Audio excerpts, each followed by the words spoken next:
शहरातील मध्यवर्ती भागातील सराफकट्टा परिसरात आयकर विभागाची धाड टाकण्यात आली आहे।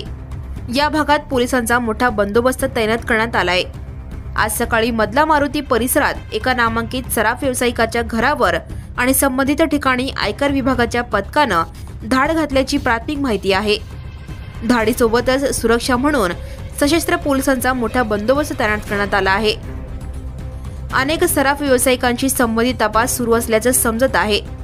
आयकर विभागाचे अधिकारी कोणतीही माहिती अधिकृतरित्या देत नसल्यानं चर्चांना उधाण आलं आहे। सध्या सराफकट्टा आणि मधला मारुती परिसरात नागरिकांची ये-जा नियंत्रित करण्यात आली असून पोलिसांनी सुरक्षा कडक केली आहे। धाडीमागील नेमके कारण आणि आर्थिक घडामोडींचा तपास आयकर विभागाकडून सुरू असल्याचे सूत्रांचं म्हणणं आहे। या धाडीमुळे सोलापुरातील सराफ व्यवसायात खळबळ उडाली असून पुढील काही तासात अधिक तपशील स्पष्ट होण्याची शक्यता आहे। Subscribe now and press the bell icon. Never miss an